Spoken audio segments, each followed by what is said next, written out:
Aujourd'hui, nous allons clôturer ces 10 jours de prière. Alors, le Seigneur m'a inspiré pour pouvoir vous parler d'une femme qui avait une foi forte. Alors, le titre de ce passage ce matin, c'est la puissance de la foi. Je vous inviterai à ouvrir votre Bible une fois de plus avec moi et nous allons lire ensemble 1 Samuel chapitre 1 verset 9 à 18. 1 Samuel chapitre 1 verset 9 à 18.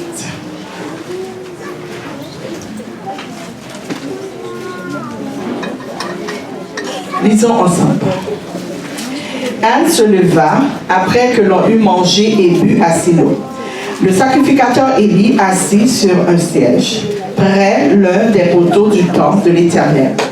Et l'amertume dans l'âme, elle pria l'Éternel et versa des pleurs. Elle fit un vœu en disant, Éternel des armées, si tu daignes regarder l'affliction de ta servante, si tu te souviens de moi et n'oublie point ta servante, si tu donnes à ta servante un enfant mâle, je le consacrerai à l'Éternel pour tous les jours de sa vie. Et le rasoir ne passera point sur sa tête. Comme elle restait longtemps en prière devant l'Éternel, Élie observa sa bouche. Anne parlait dans son cœur et ne faisait que remuer les lèvres. Mais on n'entendait point sa voix. Élie pensa qu'elle était ivre et lui dit, « Jusqu'à quand seras-tu dans l'ivresse? Fais passer ton vin. » Anne répondit, non, mon Seigneur, je suis une femme qui souffre en son cœur. Et je ne bu ni vin, ni boisson enivrante, mais je répondais mon âme devant l'Éternel. Ne prends pas ta servante pour une femme pervertie, car c'est l'essai de ma douleur et de mon chagrin qui m'a fait parler jusqu'à présent. Élie reprit la parole et dit, va en paix. Et que le Dieu d'Israël exauce la prière que tu lui as adressée. Elle dit, que ta servante trouve grâce à tes yeux. Et cette femme s'en alla. Elle mangea et son visage ne fut plus le même. La puissance de la foi. Prions. Père, ce matin nous voulons répondre notre âme devant toi, parce que nous souffrons. Nous voulons faire cette expérience de la foi, comme cette femme, Anne, qui a fait cette expérience avec toi. Elle a été touchée à cause de sa foi, et tu as répondu à ses besoins. Nos besoins sont devant toi. Nous sommes venus devant toi afin que tu puisses nous toucher, nous écouter ce midi. Père, visite-nous, arrose-nous de ton Saint-Esprit, afin qu'au Dieu, que nous puissions être victorieux dans notre marche avec toi. En ce moment, enlève tout obstacle, toute difficulté dans notre vie qui nous empêcherait de recevoir la bénédiction que tu as pour nous ce matin. Touche-nous. Guéris-nous, sauve-nous, change-nous. Enlève dans ce lieu, dans cette salle, tout esprit mauvais, tout esprit qui n'est pas conforme à toi, chasse, brise, et que tu les jettes dans l'abîme à l'instant même, au nom de Jésus de Nazareth. Que cette salle soit remplie de ta présence. Au nom de Jésus, nous t'en prions.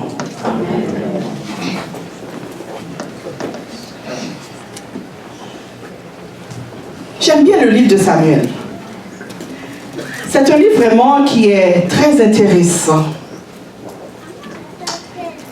Et on voit que son origine, Shemuel, tient son nom de Samuel. C'est la figure centrale de la première partie du livre. Dans ce canon hébraïque, les deux livres de Samuel formaient un seul livre appelé livre de Samuel. Alors on voit que le nom actuel qu'on a, on a un Samuel. La division entre deux livres date de la Septuaginta, la Septante, on peut dire, bien qu'au fil du temps, tant ce livre que les 2 livres des rois et les chroniques reçurent différents titres jusqu'à recevoir leur titre actuel. Ce livre raconte la transition d'une société théocratique vers une monarchie. 3 personnes dominent ce livre. Le prophète Samuel, Saül et David, dont les histoires incluent sentiments, espérance et passion. Il n'existe pas les chefs parfaits. Ils ont tous de sérieux problèmes moraux, familiaux, personnels et émotionnels. Mais Dieu était avec eux, en dépit de leurs erreurs. Pour cette raison apparaissent dans ce livre de grands termes, tels que l'importance du leadership, la véritable adoration et la grâce de Dieu. Pareillement, l'auteur met l'accent sur le fait que toutes les victoires de la vie sont la conséquence de la bénédiction du Seigneur et que les déroutes doivent nous faire réfléchir à notre condition spirituelle pour emprunter le bon chemin. Comment Dieu s'est présenté. Et Jésus est identifié dans le premier livre de Samuel. Il nous dit que l'Éternel des armées, l'Éternel est le Dieu d'Israël, le Dieu qui sait tout.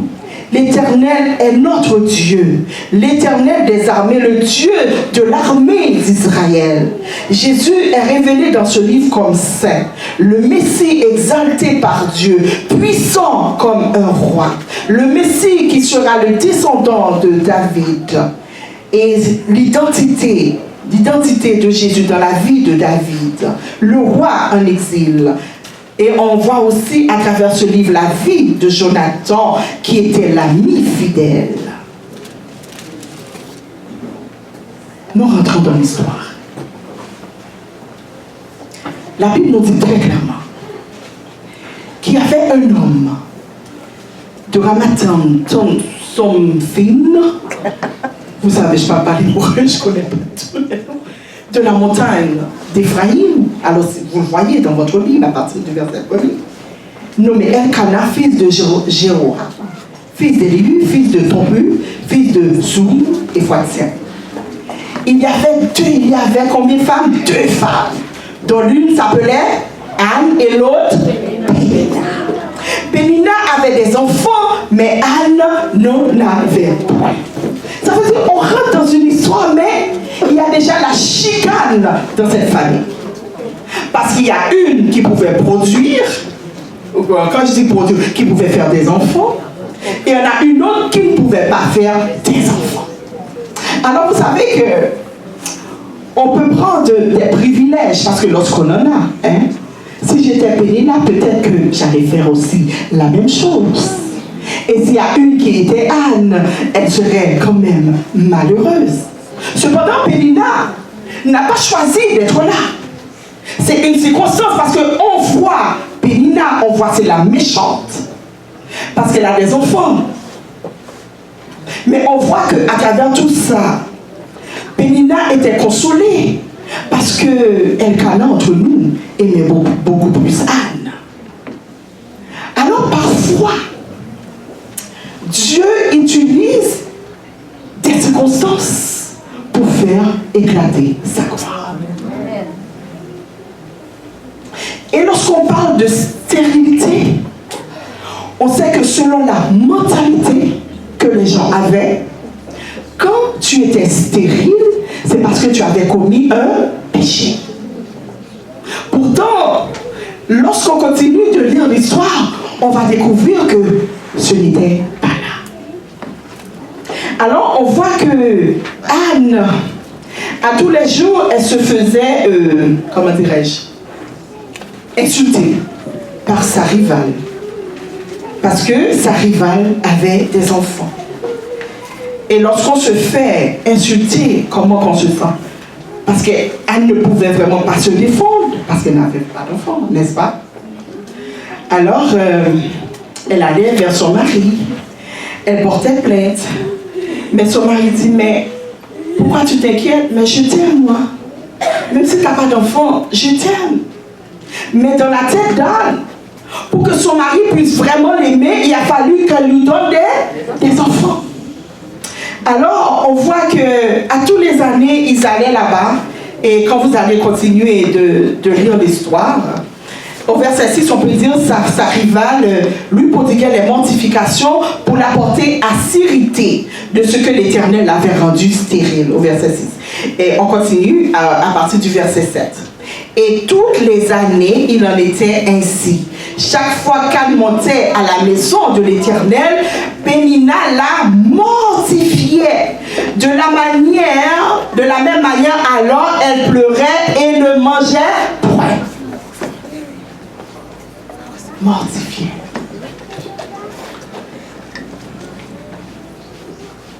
Des insultes tout le temps. À tous les jours. La même chose. La même chicane. C'est comme on répétait, c'était un travail psychologique qui se faisait. T'es stérile, t'es pas capable d'avoir des enfants. Alors, Elkana est à moi, il n'est pas à toi. Non, c'est tout. Vous comprenez? Et Anne, elle aimait son mari, elle savait que son mari l'aimait, mais elle ne pouvait rien faire dans cette situation. On va voir ce qu'elle a fait. Quand elle allait voir son mari, Elkana, son mari, lui disait: Anne, pourquoi pleures-tu et ne manges-tu pas? Pourquoi ton cœur est-il attristé? Est-ce que je ne vaux pas pour toi mieux que 10 fils? Anne, au verset 9, Anne se leva, après que l'on eut mangé et bu à Silo, le sacrificateur Élie était assis sur un siège près l'un des poteaux au temple de l'Éternel, et l'amertume dans l'âme. Elle priait l'Éternel et versa des pleurs. Est-ce qu'il vous arrive d'avoir de l'amertume dans l'âme? Comment vous vous sentez lorsqu'on a de l'amertume? Comment on se sent? Hein? On se sent triste. On se sent stressé. Il y a un feu à l'intérieur qui nous ronge. On est très angoissé et on ne sait pas quoi faire. Anne nous a donné la recette. Elle avait de l'amertume de l'âme. Qu'est-ce qu'elle a fait? Elle a fait quoi? Elle pria l'Éternel et versa des pleurs. Elle a été vertueuse parce qu'elle savait que Dieu seul pouvait faire quelque chose pour elle. Soit elle fit un vœu en disant: l'Éternel des armées, si tu viens regarder l'affliction de ta servante, si tu te souviens de moi et n'oublie point ta servante, si tu donnes à ta servante un enfant mâle, elle fera quoi? Je le consacrerai à l'Éternel pour tous les jours de sa vie et le rasoir ne passera point sur sa tête. Et si vous étiez Dieu, qu'est-ce que vous auriez fait? Est-ce que vous allez passer tout ça? Hein? Surtout que Dieu lui-même était en train de chercher quelqu'un pour prendre la relève, pour pouvoir diriger son peuple. Maintenant, il trouve une femme de prière, une femme qui dit: bon, si tu me donnes ça, mais voilà ce que je vais faire. Alors on voit que j'imagine que Dieu était content. Alors comme elle restait longtemps en prière devant l'Éternel, alors on voit que le prophète, le sacrificateur Élie qui arrive, et parce que parfois les amis, lorsque nous sommes en prière, on pense que les gens ne nous voient pas, mais les gens nous voient, mais les démons nous voient aussi, vous comprenez? Mais par contre, les gens nous observent lorsqu'on est un homme ou une femme de prière, parce que ce qu'on dégage, c'est différent des autres. Alors on voit, Élie observa sa bouche, Anne parlait dans son cœur et ne faisait que remuer les lèvres. Elle parlait bien. Là, Élie, lui, se posait des questions. Il dit: mais je comprends pas, qu'est-ce qu'elle fait? Est-ce qu'elle a trop bu? Hein? Alors Élie pensait qu'elle était ivre et il lui dit: jusqu'à quand seras-tu dans l'ivresse? Fais passer ton vin. Alors vous allez vous tourner vers votre voisin, vous allez dire: non, je ne suis pas ivre. Allez-y. Non, je ne suis pas ivre.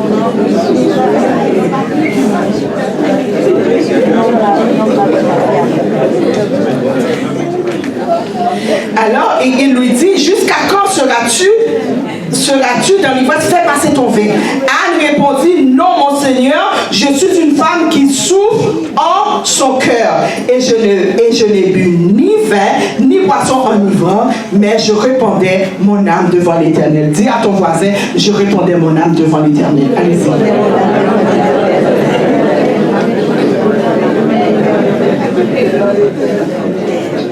Ne prends pas ta servante pour une femme pervertie, car c'est l'excès de ma douleur et de mon chagrin qui m'a fait parler jusqu'à quand? Élie répondit, reprit la parole et dit: va en paix, et que le Dieu d'Israël exauce ta prière que tu lui as adressée. J'aimerais te dire ce midi que Dieu a déjà exaucé ta prière. Amen. Amen.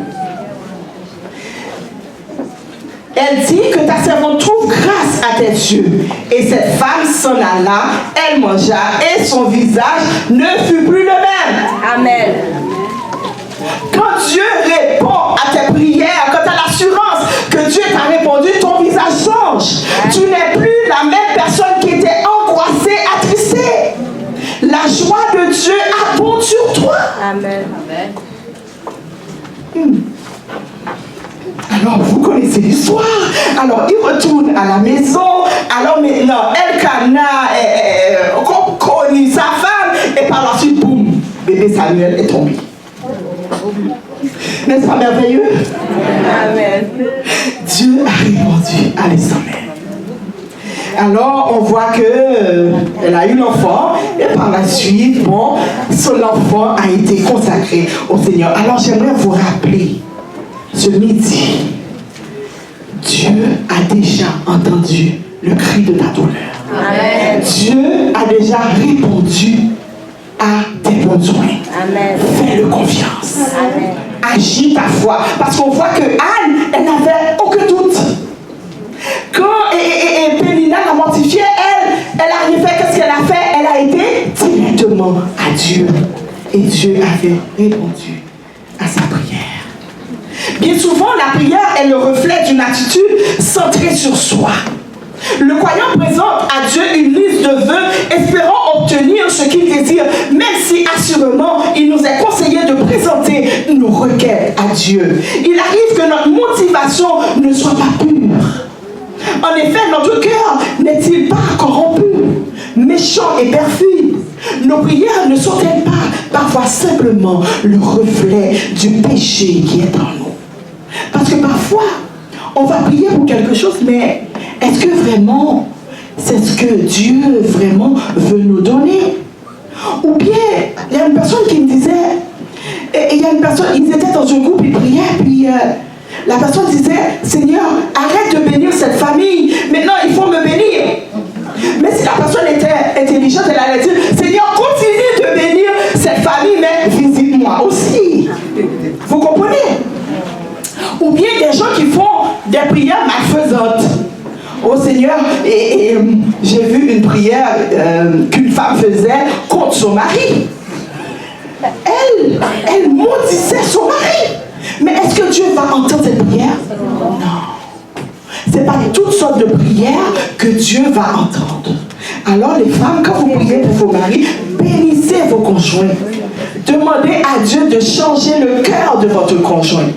Il ne faut pas maudire votre conjoint.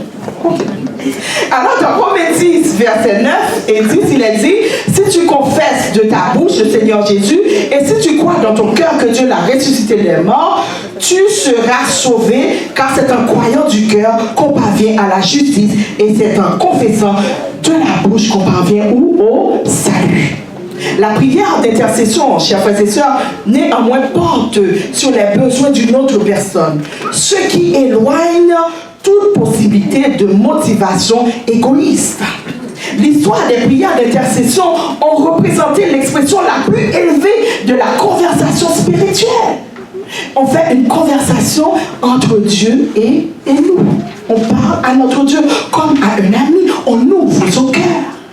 Nous, attachés par le désir de gratification personnelle, ces conversations avec Dieu expriment le désintéressement, la compassion et une aspiration sincère au salut d'autrui. Le croyant sincère croit en la faculté de Dieu d'honorer ses promesses comme Anne l'a fait. Personne n'a jamais adressé une requête qui ait intimidé Dieu. Mais si vous demandez à Dieu un château, ça n'intimide pas Dieu. Parce que Dieu peut vous donner des millions de châteaux. Parce que Dieu a tout. Tout ce que Dieu a, c'est pour nous.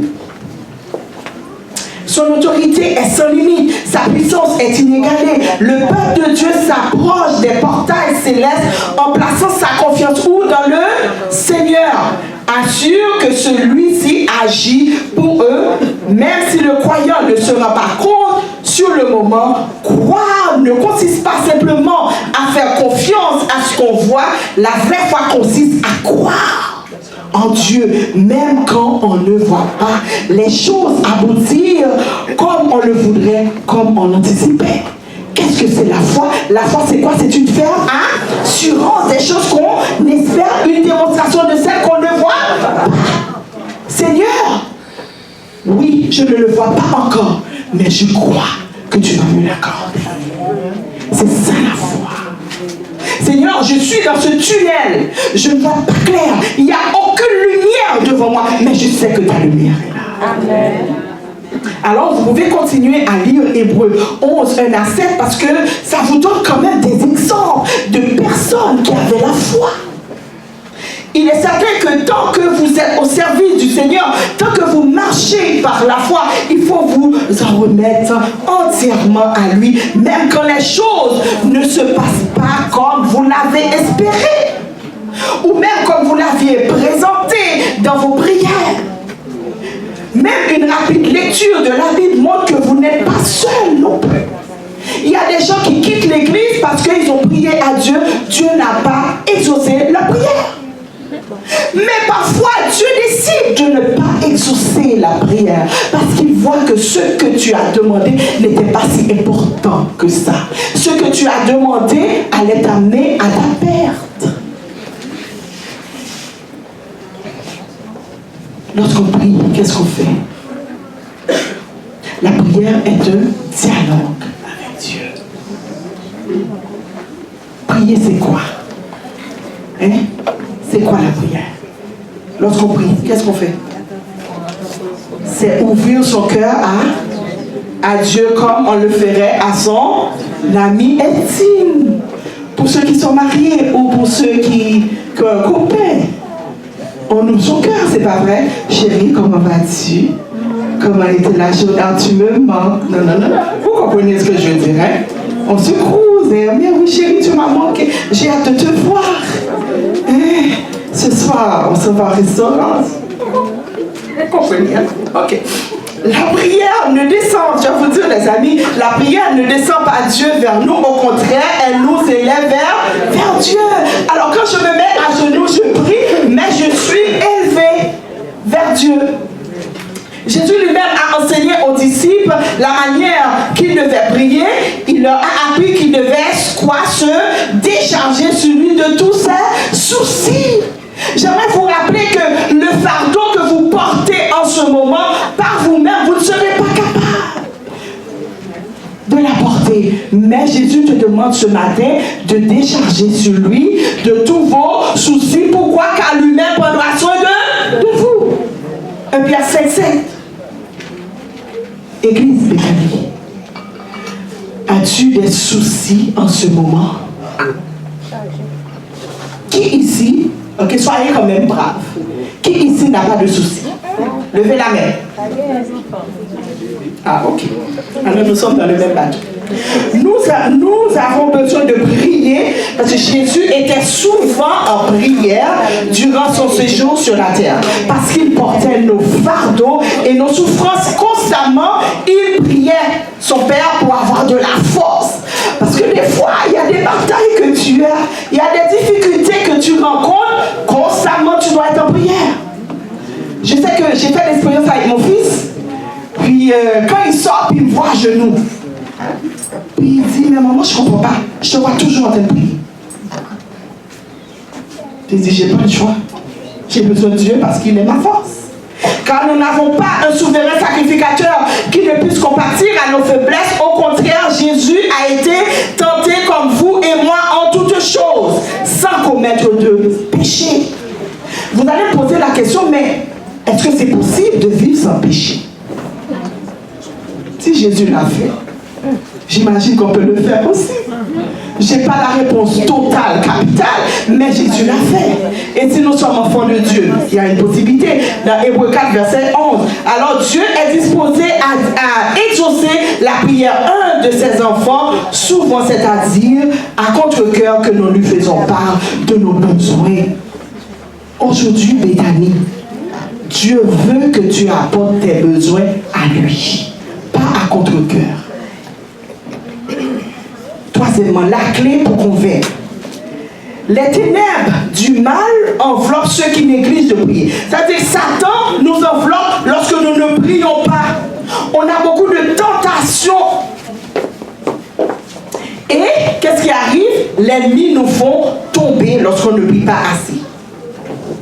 Parce que nous ne profitons pas du privilège de la prière, parce que c'est un privilège de prier, d'avoir un être qui nous suprême, qui nous écoute. Comment peut-on dire que nous avons la foi et on déteste de prier? Il y a quelque chose qui ne marche pas. 1 Thessaloniciens 5, verset 17 nous dit de faire quoi? De prier sans cesse. Ça veut dire à chaque seconde, à chaque minute, à chaque heure. Prier, prier, prier, prier. Alors si on pouvait faire cette révolution à l'église de Béthanie, si tout le monde priait, passait du temps dans la prière, est-ce que l'église ne serait pas remplie? Déjà, on aurait notre local, on allait acheter plusieurs locales. Parce qu'on ne prie pas assez. Pour être en mesure de vaincre le mal, la tentation, la persécution, la maladie, la jalousie, le découragement, l'envie, la dépression, le rejet, il faut prier. Je le répète encore, église de Béthanie, priez sans cesse est votre source de victoire. Satan utilise n'importe quoi pour nous faire tomber. Satan utilise notre caractère, notre moi, l'égoïsme, le non-respect, la chicane, la zizanie. C'est ce que Satan fait, puis c'est son œuvre. Parce que c'est quand il fait ça, vous n'allez pas être connecté, et puis l'église va aller en déclin. En déclin, et l'église va tomber. Mais je vous rappelle que Dieu a le contrôle. L'église de Dieu ne tombera pas. Satan va tomber, mais l'église de Dieu ne va pas tomber. Alors on dit que dans Témoignages, volume 2, page 337, paragraphe 1, Satan a conçu le plan d'ébranler la foi du peuple de Dieu dans les témoignages. Il sait comment diriger ses attaques et il agit sur les esprits pour engendrer la jalousie, le mécontentement à l'égard des dirigeants de l'œuvre. Les dons sont ensuite mis en doute. Ça veut dire que moi, Dieu m'a donné un don. Je travaille pour Dieu, je doute, ou bien je ne suis plus motivé à faire son travail. Et naturellement, ils n'ont que peu de poids. L'instruction qui a été donnée en vision est négligée. Puis c'est le scepticisme à l'égard des points fondamentaux de notre foi. Comme maintenant on dit que le Saint-Esprit n'est pas Dieu. Les gens qui ont été baptisés à l'église adventiste au nom du Père, du Fils et du Saint-Esprit, maintenant le baptême doit se faire au nom de Dieu et au nom de Jésus. À l'église réformée, toutes les personnes qui rentrent à l'église réformée maintenant, c'est ce qui se passe. Si vous étiez baptisé dans l'église adventiste, on vous dit que ce baptême n'est pas connu de Dieu. C'est ce que Satan utilise maintenant, les amis. Nous sommes dans cette ère-là. Alors, je sais que vous connaissez les gens, il y avait un monsieur de Bethesda, lui aussi il s'est fait baptiser, il a invité pas mal de gens à venir, probablement il y a des gens qui ont été. Lorsqu'on doute des témoignages auxquels on avait d'abord cru et qu'on les abandonne, Satan sait, ceux qui l'a séduit ne s'arrêteront pas là. Il redouble d'efforts jusqu'à ce qu'ils réussissent à les jeter dans une rébellion ouverte qui devient irrémédiable et finit dans la destruction. En accordant une place au doute et à l'incrédulité à l'égard de l'œuvre de Dieu, en nourrissant des sentiments de méfiance et de cruelle jalousie, ses frères se préparent une complète déception. Ils s'élèvent avec d'amers sentiments contre ceux qui osent parler de leur erreur et réprimander leur péché. Que Dieu nous protège. Mais Satan est à l'œuvre. Parce qu'il sait pourquoi? Il sait que Jésus revient très bientôt. Sa tête a déjà été écrasée, mais sa queue bouge encore. Alors, les amis, le temps maintenant est à la consécration et à la prière.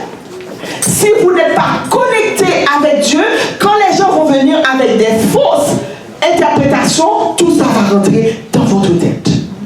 Et ce n'est pas toutes les lignes de prière que vous devriez écouter. Il y a des lignes de prière qui vous amènent à l'extérieur de Et il y a des foyers qui sont brisés à cause des lignes de prière. Les femmes ne prennent plus soin de la maison. Ils ne donnent plus à manger, puis ils ne font pas leur... Vous comprenez ce que je veux dire? Leur devoir. Il y a un massage, tout là, tu vois. Alors, fait que, les amis, il faut faire très attention. Je ne vous dis pas de prier, mais il faut faire très attention avec qui vous priez, avec quelle ligne vous êtes en train d'écouter des choses. Parce qu'il y a beaucoup de foyers qui sont divisés en ce moment à cause des lignes de prière. À minuit sur la ligne, 6h du matin, et midi, 9h. Mais je n'ai pas le temps de faire le ménage, je n'ai pas le temps de faire à manger, je n'ai pas le temps de prendre soin des enfants. Oui, je prie, ça devient une drogue. Ta drogue doit être le Seigneur. Mais tu as des devoirs à faire aussi, il faut les respecter. Les conditions pour prier, ok? Les conditions pour prier, ressentir le besoin du secours de Dieu. Petit A, présenter une demande à Dieu. Dans Isaïe 44, verset 3, il a dit, car je répandrai des eaux sur le sol altéré et des ruisseaux sur la terre desséchée. Je répandrai mon esprit sur ta race et ma bénédiction sur tes rejetons. Et Matthieu 7, verset 7 nous dit, demandez et l'on vous cherchez et vous trouvez, frappez et l'on vous ouvrira. B.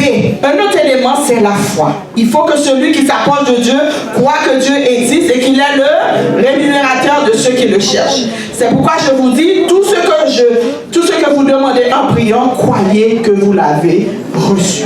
On a presque fini. Église de Béthanie.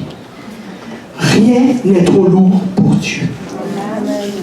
Est-ce que vous le croyez? Rien n'est trop lourd pour Dieu. Amen. Placez constamment vos besoins devant Dieu, vos joies, vos tristesses, vos soucis et vos craintes. Dieu ne sera jamais fatigué de vous. Est-ce que vous comprenez ça? Amen. Dieu ne sera jamais fatigué de vous parce que vous êtes ses enfants et qu'il vous aime. Faites comme Anne. Répandez vos cœurs devant le Seigneur. Malgré parfois, cela pourrait prendre un peu de temps. Ne vous lassez pas. Dieu va vous répondre quand même, parce que les promesses de Dieu ne failliront jamais. Amen. On raconte une diaconesse qui... Elle était bonne, préparait bien manger. C'était vraiment la diaconesse idéale de l'église.